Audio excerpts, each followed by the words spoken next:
Hey, everybody, welcome to episode number 16 of the Debt Free Dad podcast. You know, money and personal finance are one of the leading causes of stress and anxiety and worry among society, especially with all of this COVID-19 and coronavirus stuff that we just went through and still going through.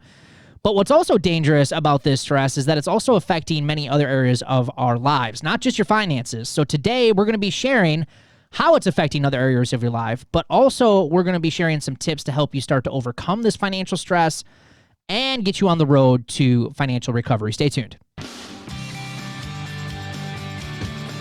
Welcome to the Debt Free Dad podcast, where we're helping normal, everyday people learn how to save money and kick debt so they can live a happier and stress-free life. Now here's your host, Debt Free Dad, Brad Nelson. Hey, what is going on, everybody? You can find me on Facebook, Pinterest, YouTube, and Instagram. Just search Brad Nelson, Debt Free Dad. We'd love to connect with you on one of those social networks. So, guys, I want to kick off today's show with a recent CNBC article titled, "Americans Are More Stressed Than Ever Over Money and What You Can Do About It." This article is written by Anna Marie Lusardi. And in this article, she references a recent study, and the study is called the National Financial Capability Study. And here are just some of the numbers that are from this study. It says more than half of Americans, 53%, agree that thinking about my personal finances can make me feel anxious, and as many as 44% of Americans agree that discussing my finances can make my heart race or make me feel stressed. A whopping 63% of millennials, defined as those 18 to 34 years old, said that they are financially anxious, and 55% feel stressed. And women as well are a lot more financially anxious than men. 57, I wouldn't use the word a lot, maybe 10% higher, but still more. 57% of women, and they said they felt financially anxious versus only 47% of men. And 49% of women feel stressed when discussing their finances versus 38% of men. Guys, what do you guys think of these numbers? These are, well, I used to live these numbers, but at the same time, they're pretty eye-opening when you actually see them. It's like you said, I mean, we've all lived this, I feel like. So when you put it down like this, it is just a high percentage of people. I do find it interesting that people, it seems like a lower percentage of people who are feeling stressed when they discuss their finances. And I'd be curious to unpack that number a little bit. Right. I'm kind of curious if people are less stressed because they pretend. Right. I know I kind of pretended, or what if I talked with somebody about it? Everything's great. Oh no, everything's fine. And I wasn't stressed talking about it. But you could be stressed in the background, right? You're like, right. Oh yeah, I'm just lying about everything and we're okay, right. But we're really not okay. Yeah. Right. Yeah. I mean, and these numbers are real. We actually just did, and this survey actually is still going in our group, but we surveyed our Live Without Payments Facebook group. And if you're not a member of that, make sure you check it out. Just search Live Without Payments in Facebook, and we'll get you added into that group. But we actually asked people, you know, what is the reason, or what's preventing you from reaching out and getting help with your finances? What's stopping you? And the overall majority, the number one answer was fear. And obviously stress and anxiety and worry play into a lot of that fear. And that's why, I mean, people know they need the help, but they're too afraid to reach out and ask.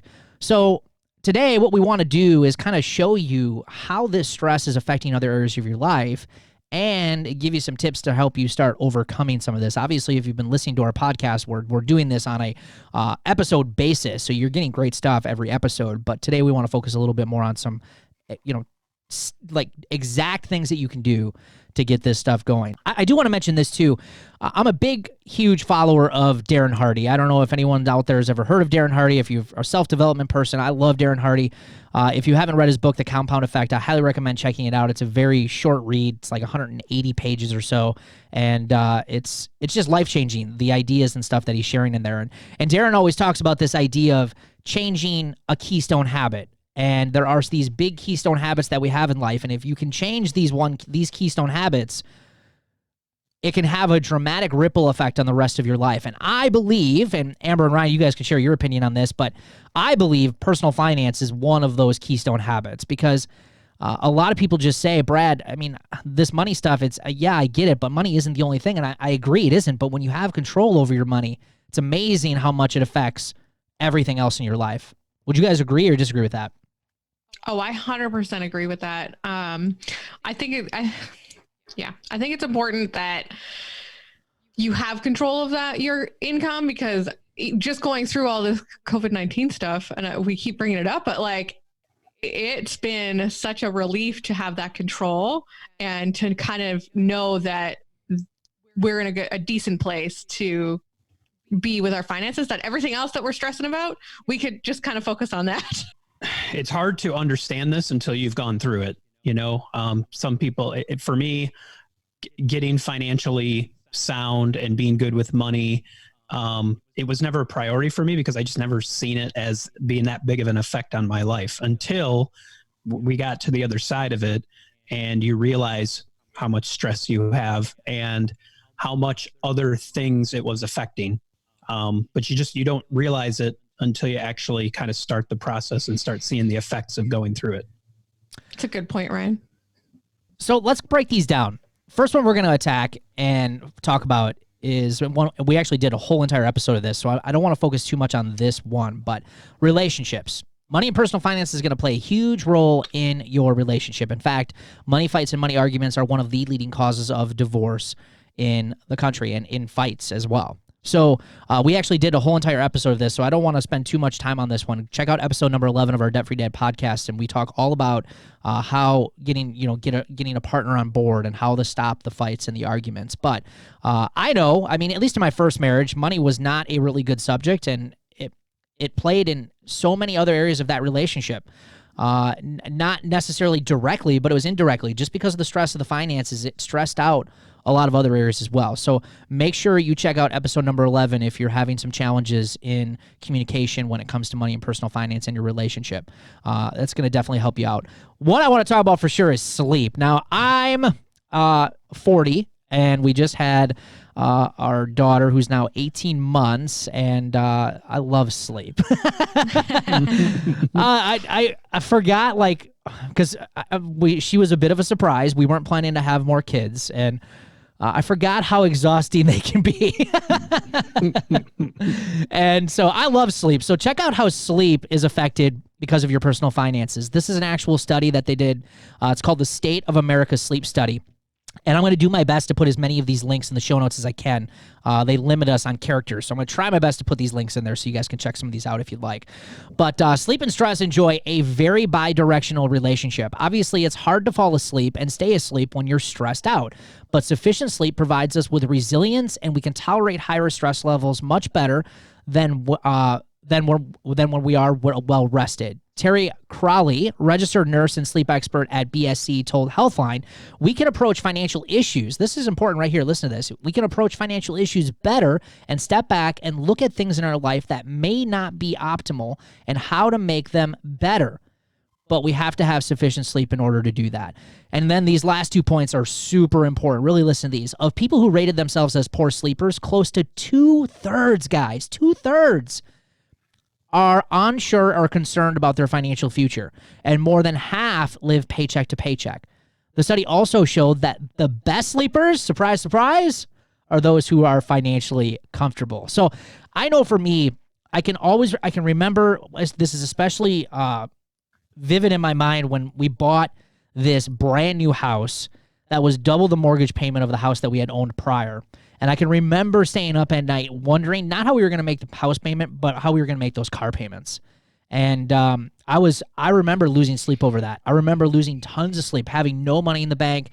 Then we found out that we were going to have my son Noah, and I was like, holy smokes, stress levels were through the roof. Yeah, I definitely had sleep better now than I did before. And I remember many sleepless nights where I was tossing and turning, and it was constantly thinking about, how am I going to pay this next bill, or who am I not going to pay this month because we just don't have it.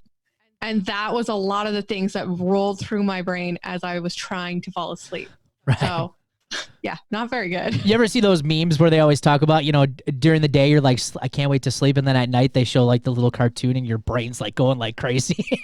That's kind of what I look at it is that's how I can relate to that.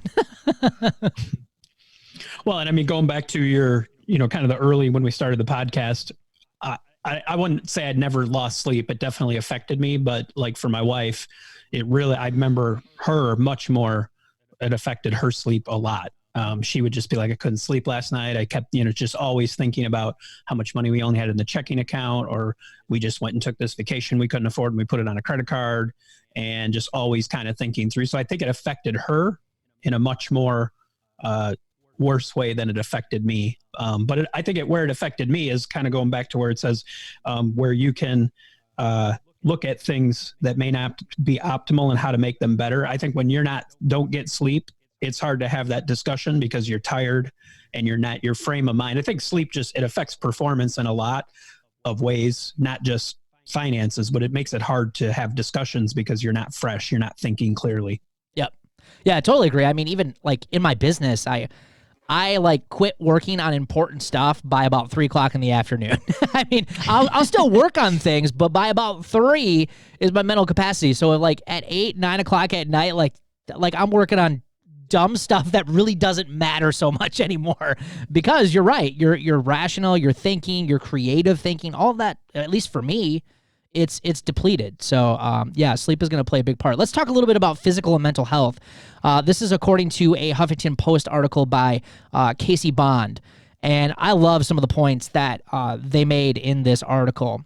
It says stress causes other major physical ailments and illnesses. The fight or flight response is hard on the body. It drains us, said Amy Duramus, a clinical psychologist in Chicago that's in this article. Duramus said that this type of stress can cause muscles to tense up to the point of serious pain. It also impairs the functioning of the immune system, making you more vulnerable to a lot of other illnesses. And it can also cause a headache and a stomach ache, and even if you don't consciously feel stress, which is interesting. When adrenaline and cortisol levels are continually elevated, psychological damage occurs. As a result, many of those who suffer from chronic stress have greater rates of heart disease, diabetes, chronic sleep problems, which we just talked about, and other health issues. Stress can also cause you to make bad decisions. And this is the one I want to focus on. These next ones I want to focus on the most. Stress can cause you to make bad decisions, even when you know better. Even if you consider yourself an intelligent, rational person, your ability to make good choices is impaired by financial stress, it says. It says, under stress, blood flow and electrical activity are reduced in the frontal and prefrontal lobes and increased in the survival parts of the brain, such as the amygdala. Durama said, since these parts of the brain help with skills such as problem solving, concentration, planning, and impulse control, the reduced functioning in those areas can lead to poor decision making. When you're worried or panicked about your financial situation, your decisions become more impulsive and driven by survival. We act quickly and decisively, but not always as accurately as usual. Durama said, for example, you might take out a payday loan even though you know the fees are equivalent to 300% APR or higher, because guess what? It solves your immediate cash flow problem. Or you might spend money on luxuries that you don't really need and don't make financial sense because it provides temporary relief from the feeling of stress. Wow, there's a lot of stuff there, guys. I mean, but seriously, I see this all the time. And that was one of the big issues as we went through and still are going through this coronavirus stuff, is that a lot of people who were losing out on work didn't have an emergency fund, didn't have a budget, weren't doing a lot of the things that we're talking about here. That stress gets even worse, and that is where I see people making even worse decisions and putting themselves even in a worse position for their future. I see it all the time. This stuff is real. This is science, and I see it in real life all the time. Well, it numbs the pain. Yep. For me, that last part is totally me. That's totally my journey. If I look through debt, I knew we couldn't afford vacations. I knew we couldn't afford a big fancy house. I knew we couldn't necessarily afford new cars, all the stuff we were buying. But it's like a drug almost. It's just, you go do it because you feel better after you do it. It's you want to get rid of that feeling. So getting rid of that feeling meant going to Disney and charging it. And I felt great until the bill came. And so the bill comes. And so now I want to get rid of that pain. So I would go do something else. Yep. And I just kept medicating by spending money. Mm-hmm. Definitely. Yeah. So let's talk a little bit about your career. So just a couple of points here about your career. Survey of more than 10,000 people that they did. Salary Finance found these numbers. Half of employees, the U.S. workforce, half suffer from panic attacks and depression due to money worries. That's 1 out of 2 people, 50%. That's unbelievable. Employees are 5.8 times more likely to not finish daily tasks. They are 4.9 times more likely to have lower work quality, 4.5 times more likely to have poor relationships with colleagues, 3.4 times more likely to suffer from anxiety and panic attacks, which was the main statistic that we led off with. Also, this one just will blow some of you guys' minds. Some of our listeners out there will be like, what? There's a lot of people out there who believe that just making more money is going to solve your problems. Listen to these numbers. This is what the study also found, that income is not an indicator of financial wellness. 40% of Americans earning more than $100,000 per year are financially unstable with less than 3 months in savings. The study also reveals that 1 in 4 Americans make $160,000 and they are living paycheck to paycheck. Wow.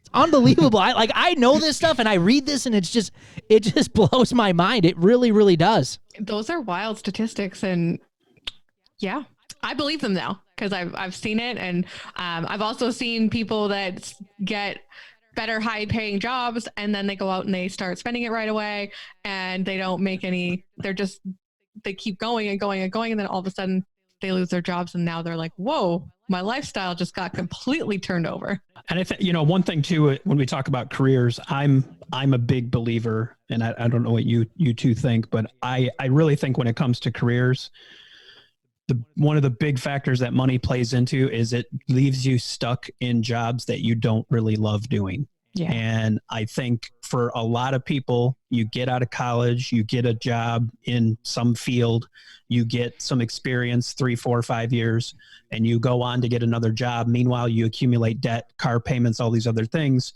and you get stuck in this career path and you find out, man, I don't really love doing this, but I have to keep doing it because it's what I have experience in, and now it's the only way I can make this money. I can't move back or choose another path at this point. And I think a lot of people get stuck in that rut after 10 years of work, and they're like, well, how I don't want to do this, but I have no choice.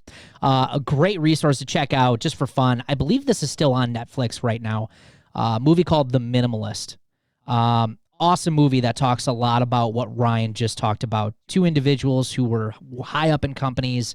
It's just an awesome, just a good documentary to challenge the normal mindset that's going on there right now. The other thing you got to keep in mind too with this whole idea of making more money is that if you're sitting here listening to this podcast and you're making $40, $50, $60, $70, $80,000, whatever it might be, and you're telling yourself that I just need to make more money, that's not going to be your answer, because if you can't figure out how to make your current salary work, you're never going to be able to figure out how to make the next salary work. It just doesn't work that way. You don't gain new financial habits with new numbers. It just doesn't work that way.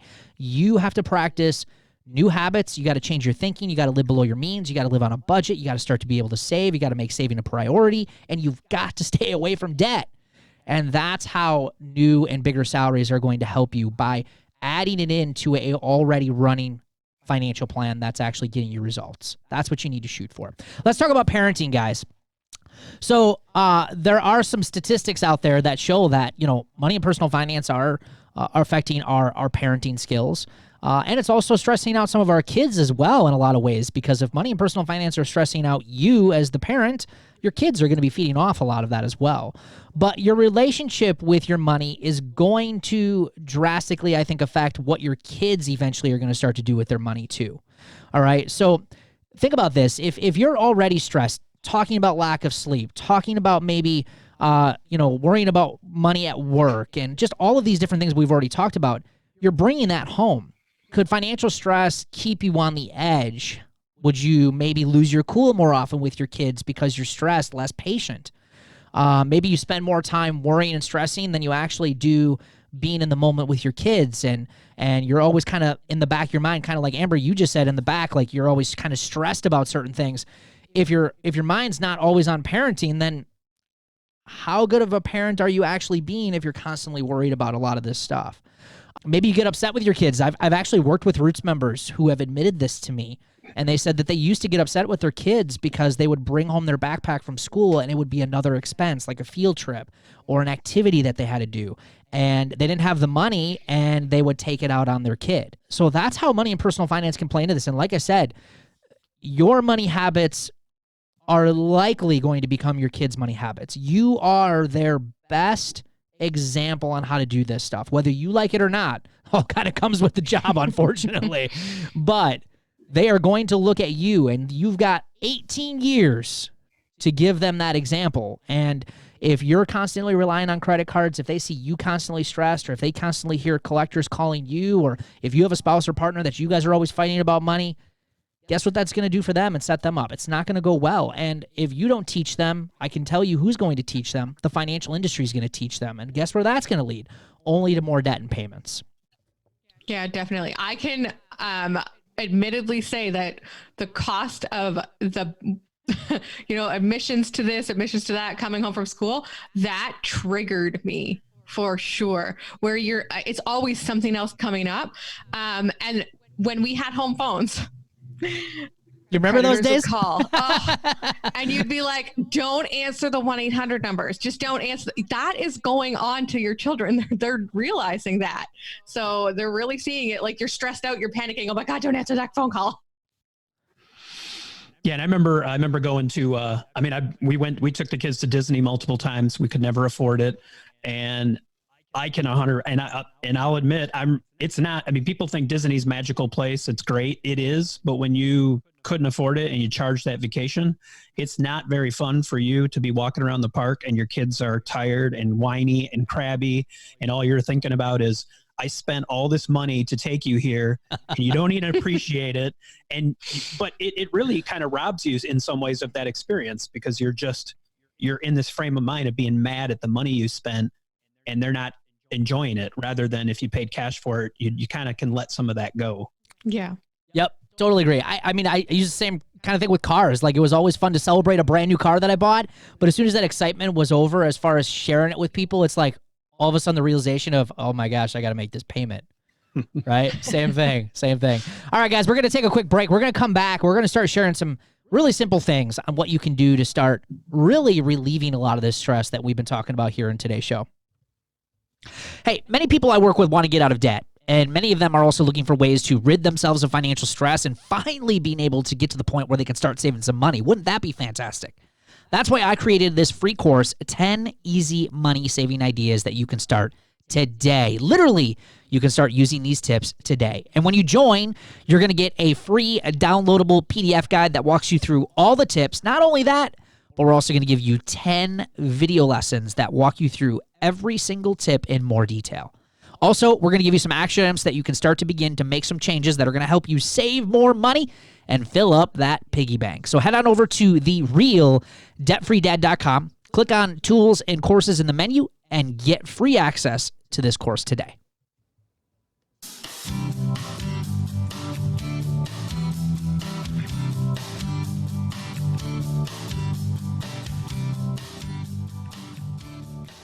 Hey, everybody, welcome back to today's show. Today, we're talking about how to kick financial stress and really how financial stress is affecting other areas of your life. So now that we kind of walked through the big areas where financial stress could be affecting your life, let's kind of break down some easy tips to hopefully help you start changing some of this and turning some of this stuff around. And that's what this show is really all about.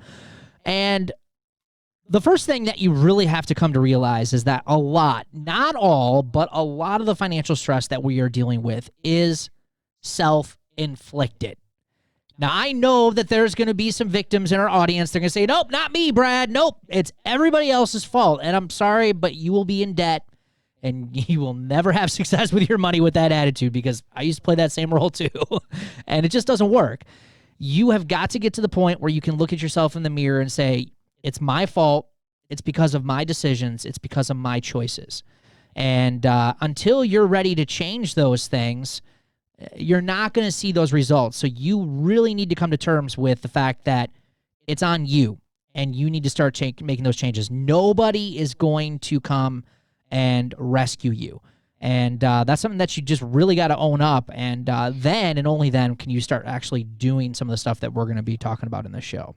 You have to own this whole thing. You know, if you've been listening to this podcast, you know, or if this is your first time listening to it, I mean, I don't know if you two agree. I mean, we don't talk about anything revolutionary. We don't have some brand new way to pay off debt. It's pretty normal, typical, everyday stuff that we talk about. And the only way it's going to be successful is you've got to own it. It won't work. And, you know, none of the stuff we tell you, there's no magic answer that's going to suddenly just make it easy. You've got to take responsibility for it. And that sucks. I'll tell you, it sucks. I remember, you might not like that, but I remember feeling this way, like, and it took that point with me and my wife to we had to own this. And it wasn't until that point that we ever had any sort of success. And it's not fun to stare yourself in the mirror and say, you are the reason you're here. That's not fun to do. I love that you said that, because there are some people that have said that, like we do our quarterly workshops, and people will attend multiples of those. And sometimes they'll get emails from people and say, Brad, I was at your workshop, but you didn't really share anything new. You want to know why? Because the principles are the principles. You can't change them. There's not like Ryan said, there's not some new revolutionary idea that's going to help you wipe away your debt and help you change your habits. No, the principles are the principles. They don't change. But by practicing some of the things that we're talking about, and with time and patience and consistency, you're going to see some pretty amazing results. There's no question. So one of the first things that you can do, especially as you get started with a lot of this financial stress, and I hear, because we're talking about some real actionable items that you can do to reduce this. This is probably one of the bigger ones for a lot of people. Good or bad, you have to know exactly where you stand. All right. So I know at first glance, it can be really super stressful to kind of mentally think about your personal finances. And when you do, that stress comes on very, very quickly. But once you start getting things down on paper, I can't tell you how many people actually have come to me and said, Brad, yes, what I'm facing seems like a daunting task, or yes, it's a pretty big mountain that I've got to climb. However, I do feel a heck of a lot better knowing how much debt that I have, what I have in my savings, and where I need to kind of, what my first step is. You know, that what step am I starting out on? Just knowing the overall total of the debt that you have and knowing exactly where you are at financially is going to remove a lot of the stress. You might feel a little emotional when you see that number, but as the days go on and you start implementing like a budget and practicing these saving habits, those are going to be the things that are going to drastically help you reduce some of that stress too. Yeah, definitely. I remember I felt so much better. I can't say we, because I dealt with the finances, and I was afraid to tell my husband what our finances were, because he knew we were in debt. We both knew, but I was like, oh, I don't think he knows how bad this is. So it felt so much better to get it on paper and then to have that conversation with my husband so that we were on the same page and we knew kind of where we were going after that. And we hear it often too in Roots, like with the members, that they're like, oh, this feels better knowing that it's just on paper now. And I think that leads us to the next one, is that Amber, you talked about, talking to your husband about this, and you absolutely need to find common ground with your partner. Like, you don't necessarily have to agree on everything, but you've got to find common ground. Remember earlier on, we talked about how this is going to affect your relationship, the stress and anxiety from your finances. Check out episode number 11. That's going to give you a lot of tips on kind of covering this tip here, but that needs to be on your list.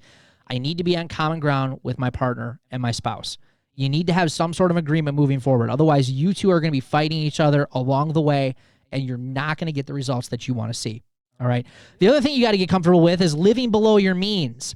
Guys, here's the one thing I want to say about this whole coronavirus thing. There's a lot of people out there actually starting to realize that they actually can live without Starbucks every day. There's a lot of people out there realizing that they can live without going out to eat every day for lunch. It's like a reawakening for a lot of people out there. Like, holy smokes, my bank account's got money in it. I think this was probably one of the most difficult, things that we had to do, is realize that, we can't go out every night after I'm done work to have a few beers and some wings. Like, we can't do that anymore. So that behavior change was probably one of the hardest things. And then finding ways to spend that time doing something else that wasn't costing money. that was probably the biggest challenge for us. Yeah, living below your means at first is not.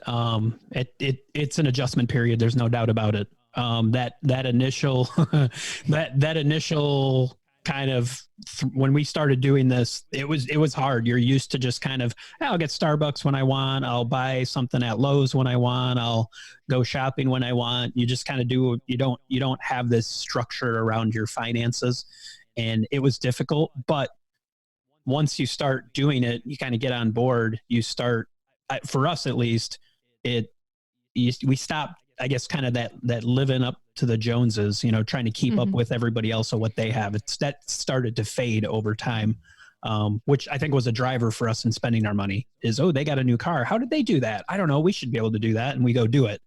So we just started, it helped get us out of that mentality. Yeah. It's amazing how, and I have this in my notes here, it's amazing how stress relieving when you stop focusing on the next purchase all the time and you practice being more content with what you already have. And then at the same time, your bank account grows, and now you start to introduce financial security and an emergency fund, and you can kind of start to see how a lot of this stress starts to slowly melt away by just changing some of these habits. But you guys are right. It's not easy. It's not easy to say no. In fact, I think we've talked about that plenty on this podcast. It's not easy, but it is necessary. And by all means, we're not trying to tell people that they can't have fun. You can just pay cash and plan and have a budget. But you can't spend more money than you make.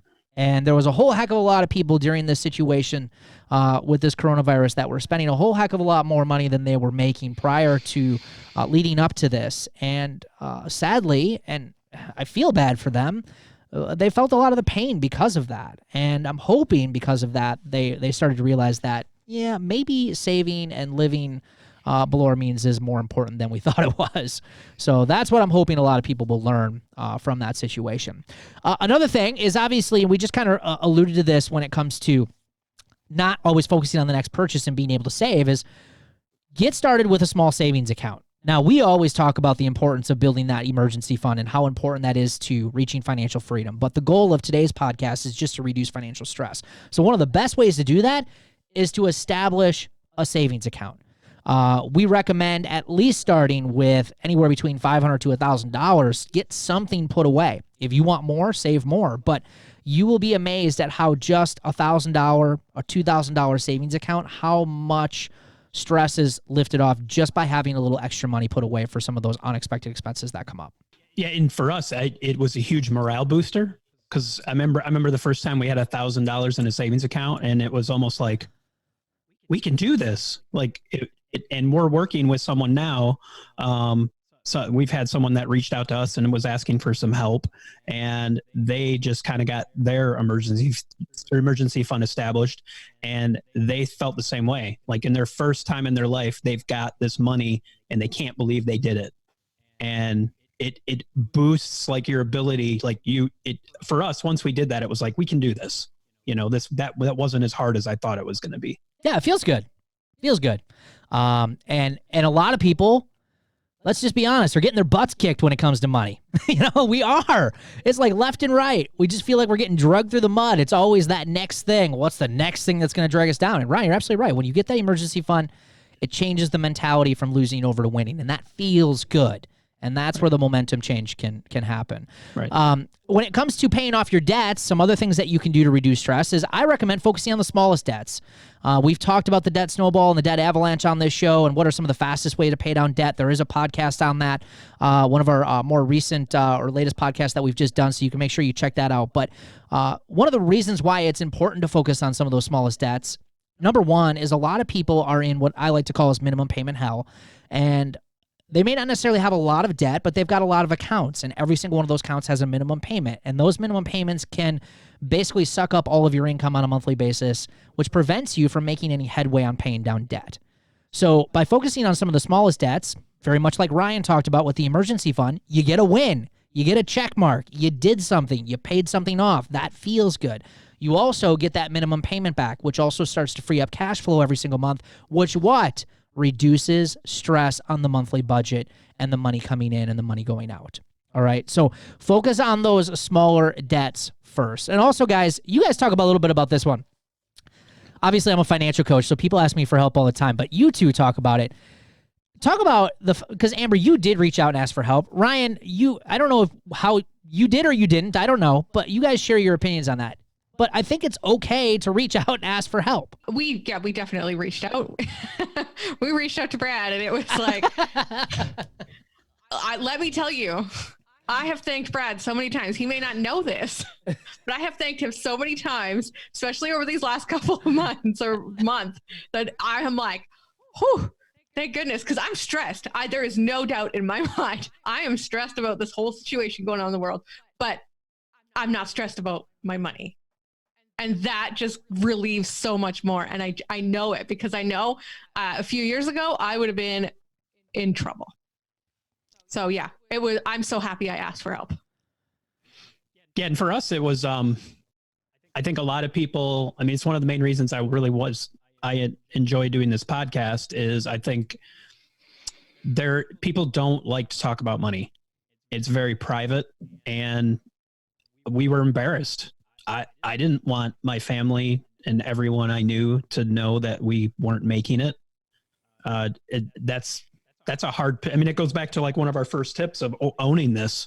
To me, I remember sitting in a church group years ago and saying that we were doing this, and kind of the weight it lifted off of me because like I was owning this problem now and people knew. But that is hard. And I think I'd love to get into society where it's okay to raise your hand and say, I don't know what to do. I'm bad with money and I don't know what I'm doing with it. But we're not there yet. A lot of people, if you go up to anybody and say, hey, I'm having trouble with my finances, it's like, asking someone where they go to church. Like people are just like, I'm not talking to you about that. Right. Or there's just certain taboo subjects, and personal finance is still somewhat of that taboo subject that people are uncomfortable. And so for us, I wish we would have asked for help and felt like we could. But for us, it was a struggle of, I didn't want anybody to know. So we did it on our own, and it took us a lot longer to do it because we were on our own. Yeah, and the last tip I have for you guys today is you don't be satisfied with a Band-Aid. You've got to go the distance and find the real cure for your financial stress right now. And that's my biggest fear with all this stuff that's going on with this coronavirus, that a lot of people are feeling this immediate pain right now. But what I tend to find is after these events pass, and this one will, and it probably is getting close as this episode is aired, hopefully, fingers crossed, that as that pain starts to decrease, so does that, feel or that need to actually do something about it. You've got to make sure you hold on to the pain that you're feeling, because that is going to become, and we talk about this, guys, a lot on this show, is your why you want to change your finances, because that pain could be the thing that pushes you through. I know for me, back in 2008, 2009, when the recession happened, I was broke. I had just bought this house in the worst time ever. Like, I was stupid, just dumb stuff. And I promised myself when I got on the other side of that, I was like, the next big thing that comes, I'm going to be ready. I'm going to be ready. I'm going to change my ways. And here we are. The next big thing came. And I got to tell you, the grass is greener on the other side when it comes to the stuff that we are talking about. It really, really is. The stress, yes, we all have experienced it because of some of the stuff that's going on. But at the same time, like Amber said, I'm not worried about the money at all. I mean, we just have a plan and it's just working, and we didn't stop, and we're just keep moving forward, and we're just dealing with the stress of just the situation and not necessarily what that situation is causing other things to stress out. So be prepared and be committed to go the distance with this. Don't work on this for 2 months and think, oh, that's enough. No, you have to commit to it every day, every week, every month for the rest of your life. And that is how you're going to start to get some of those results. Hey, what's this I see? I thought this was a party! Let's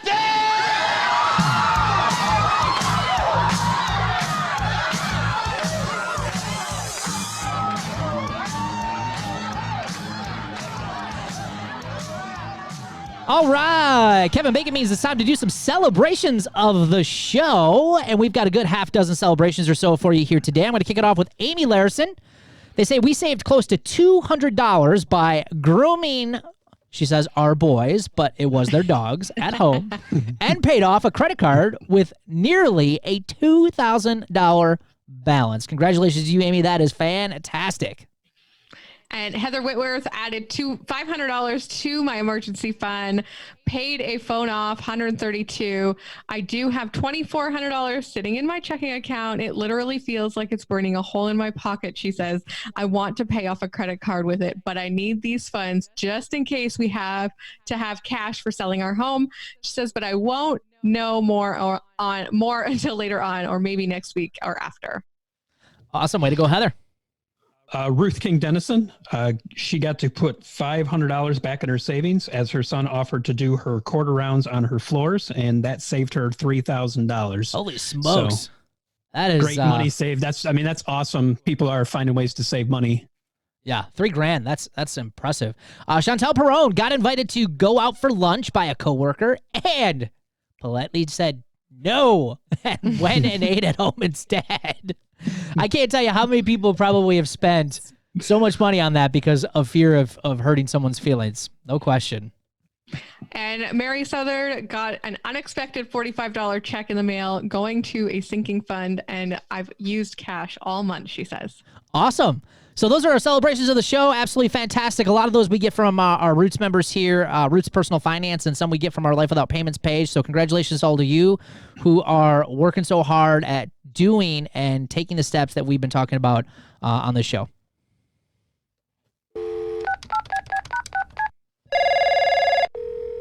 Hey, do you have a question about your finances? If so, send us an email at brad@therealdebtfreedad.com.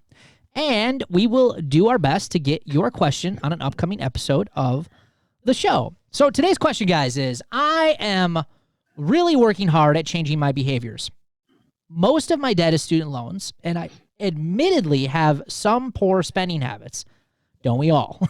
But I am working on that. I don't have credit card debt, but I do use credit cards because I like the rewards. But I pay them off every month. Big question, guys. We get this one a lot. Is this okay to use credit cards for rewards if I pay them off every month? Or should I be doing something different? What is your guys' take on this? I mean, I think if you're paying your credit cards off every month and you're not accruing any interest, go for it. However, you did say you had poor spending habits. So this could be a cause. Like, it's been proven that using a credit card can make you spend more money. So you could be spending more money than you need to, or maybe would if you didn't use the credit cards.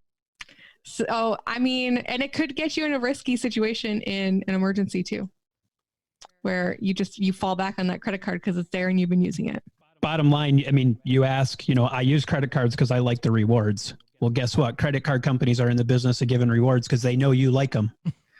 So, and I think this is where the danger is. And this is a topic here where, if you've ever kind of joined some discussion people talking about this, there are people who are adamant, like, I get all my free trips. This is almost as heated of a debate as the new or used car kind of purchase. People really get angry about this. To me, if you have poor spending habits and you like the rewards, the credit card companies, they're going to entice you by hopefully you're going to keep charging more to get that next flight. Oh, if I only charge $1,000 more, then I'll get it. Well, do you need to charge $1,000 more? Do you need $1,000 worth of stuff, or are you just charging it to get that reward, to get that pat on the back? It's like a gamification. They've made it a game, and people get caught up in that, and so they spend more money than they should to get a quote unquote reward. And then there's also sometimes on these reward cards, annual fees. I mean, I'm a pro at these. I know. I felt the same way. I mean, you could have a $200 annual fee to get a flight for $300, so you're using a credit card and you're not really saving any money. I think, I don't really have too much to add. I think you guys pretty much took my opinions. Absolutely. The one thing I will say is that even the credit card companies admit this. Like, if you go on their websites and some of their commercial websites that they have for businesses to accept their credit card, they actually will tout in some cases that customers are more likely to spend money using their form of payment versus just using cash. I mean, the credit card companies are admitting it. So if they're admitting it, there's a good chance that you could, like Amber and Ryan both have said, that you could be spending more money than, say, just using cash. And then at the end of the day, if you are you really saving anything at all by the time you add on the extra money you're spending and those annual fees? And I mean, again, Ryan's right. There are people that are just adamant about this. So as a financial coach, I've given up the argument. And I say, hey, if it works for you and you're not going into credit card debt to make it happen, then you just keep doing you. I'm not here to change your mind. However, I would challenge you to take a month off from that and use cash.